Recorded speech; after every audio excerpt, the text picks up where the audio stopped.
Welcome back to Critics News on a quick one. They said that bandits have visited a police station somewhere in the north and have shown them pepper.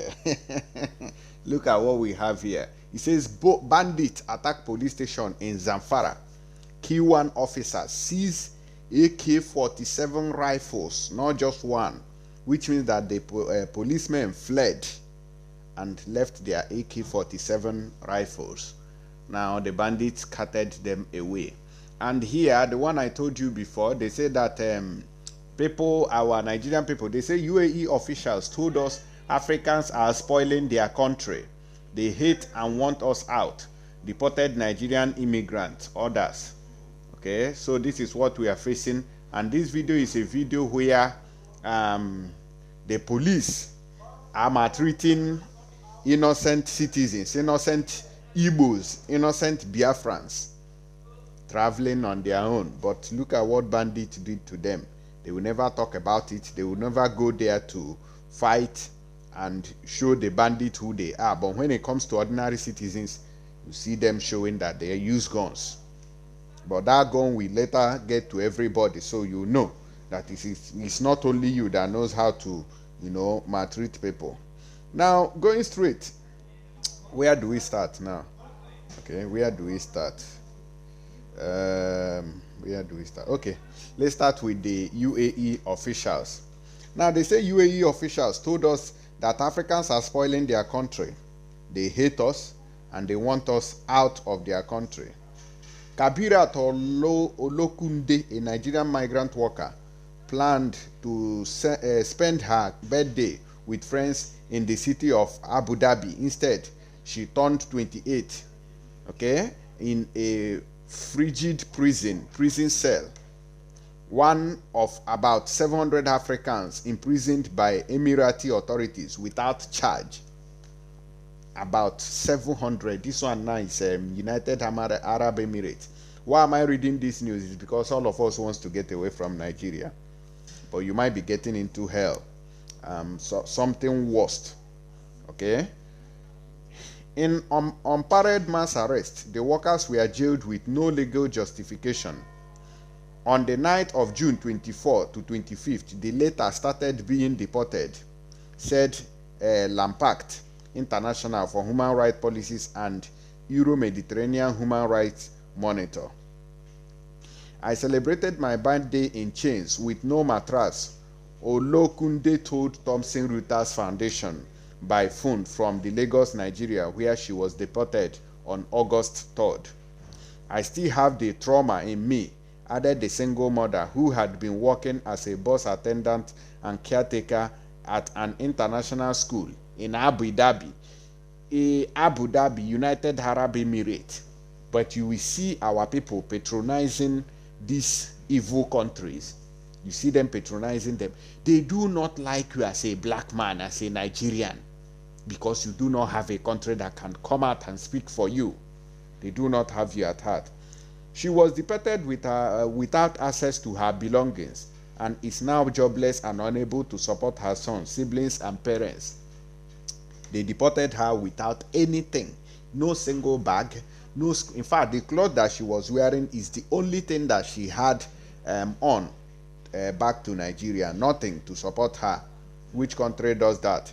The Abu Dhabi Government Communications Office and the Nigerian Embassy in Abu Dhabi did not immediately respond to requests for comment on the rights group's report published on Thursday. The Gulf Monarchy, a regional trade and tourism hub, and one of the 7 emirates which the United Arab Emirates tolerates little criticism. Human rights groups have previously documented the imprisonment of hundreds of activists, academics, and lawyers in the U.A.E, often following unfair trials on vague charges. The U.A.E has dismissed those accusations as false and unsubstantiated. If you are traveling, know where you are going to. Do not jump from frying pan to fire. Know where you are going to. All these countries that you are seeing on TV, they are driving flying boat. They are doing this. Better respect yourself and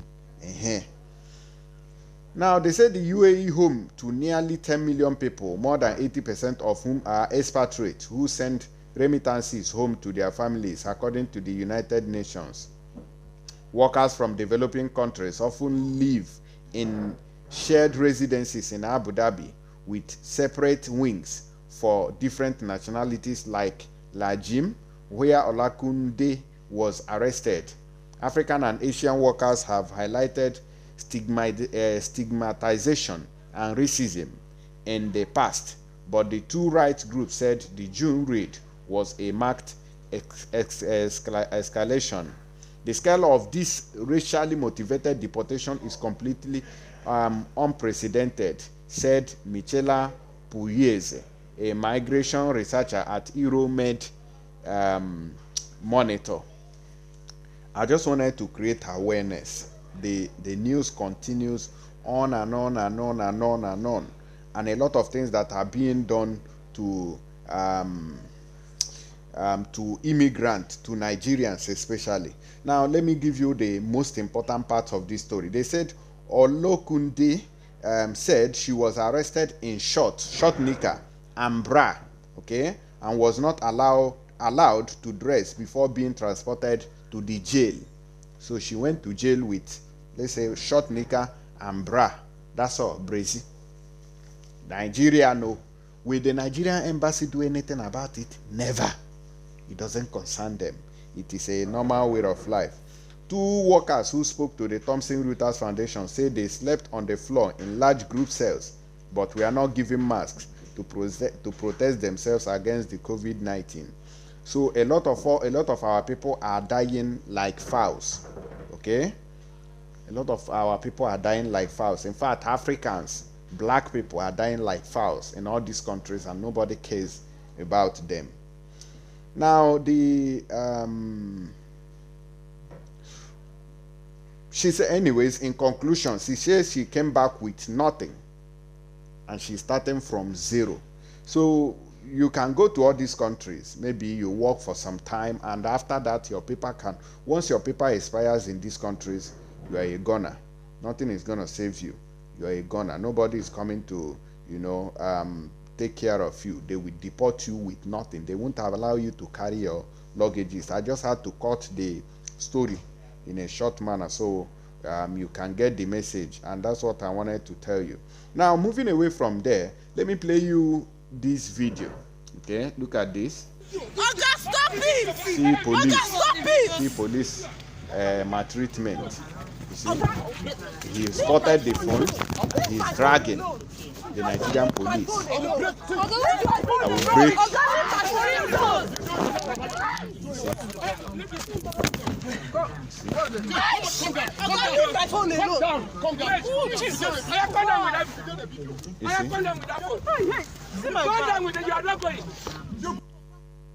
You see how what the police, Nigerian police, is doing. The other previous video, we have not finished discussing that one. No.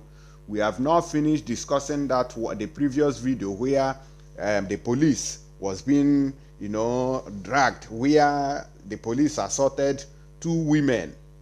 We have not finished that one. Another has popped up. Police brutality in Nigeria.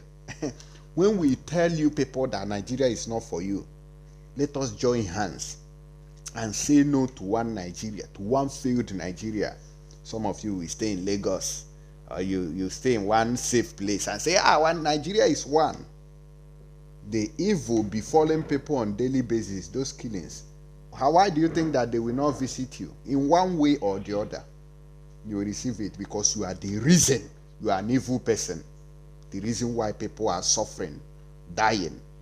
Now, let me tell you what bandits did to the police in Zamfara state. They say gunmen suspected to be bandits, Fulani terrorists, have attacked a police station in Zamfara state, killing a mobile police officer, that is your mopol.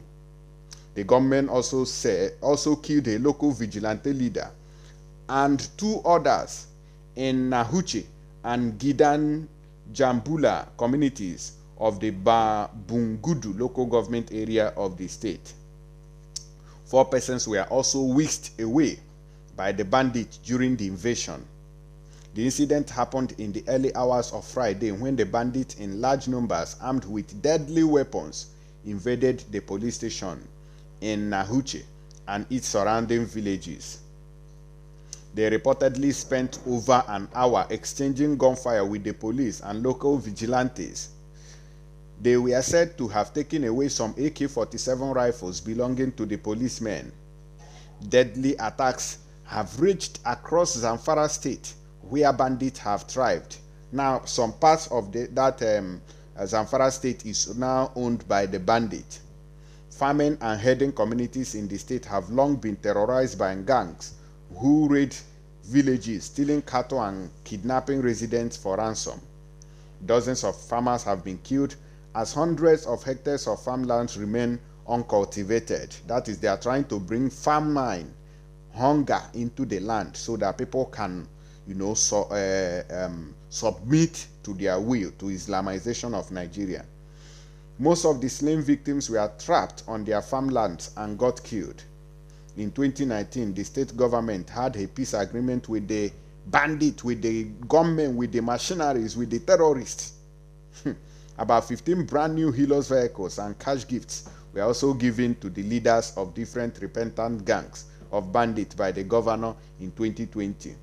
But despite all this, communities in the state are still being attacked and residents kidnapped and killed on daily basis. This is what is going on there, but you will not see the police react. It is when they see women, our women, Igbo women, our sisters, Igbo men safe. Once they see them, we are police, we get power, boo, boo, boo, boo, boo, boo, boo, boo. You see them because nobody is covering their wings. Is that not a checkpoint? Of course, it is a checkpoint. Now, checkpoints have returned to Biafra land to start robbing people again, because I call it robbery. It's not this one is more than extortion. When you are brutalizing somebody and collecting their belongings, maybe because they refuse to give you bribe, that is robbery, daylight robbery. It is not only those ones that are hiding that are robbing, even those illegal police are robbing. Now watch this video where this Aboki was telling you what he will do. It's still coming. You people will still vote another. It appears a very busy schedule for the All Progressives Congress in the bid to wrestle power from the ruling party. An agent of change. Okay. After the flag off for their presidential campaign in Port Harcourt, the River State capital, the train is making a stop here in Calabar. Although devoid of all the trappings of glitz, glamour, and personalities that graced the flag off, the message remains the same. Power must change hands. All that done and over, the party's flag bearer made his way to the platform. The government of APC will attack head-on its security and the economy. My next appeal to you is to make sure you get your permanent voters card. And you make sure on the election day, come rain, come sunshine, try and put up with any extortion or problem put before you. Go and vote and make sure your vote counts. From Calabar, the campaign train of General Buhari moved on to the oil-rich city of Warri in Delta State. Do you want change in Delta State?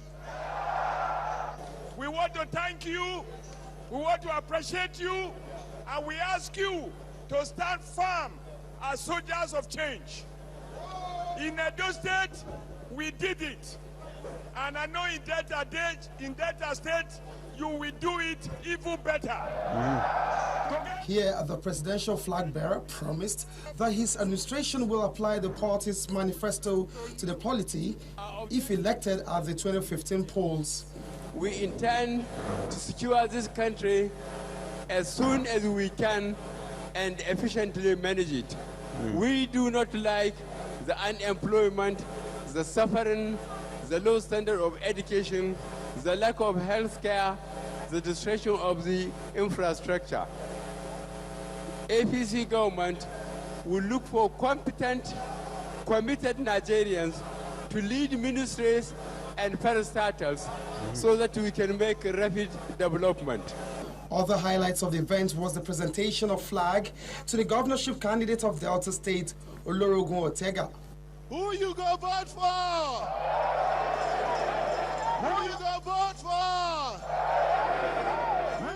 The general ends his campaign today with a pledge to tackle unemployment across Nigeria and also revive the 4 refineries in the country.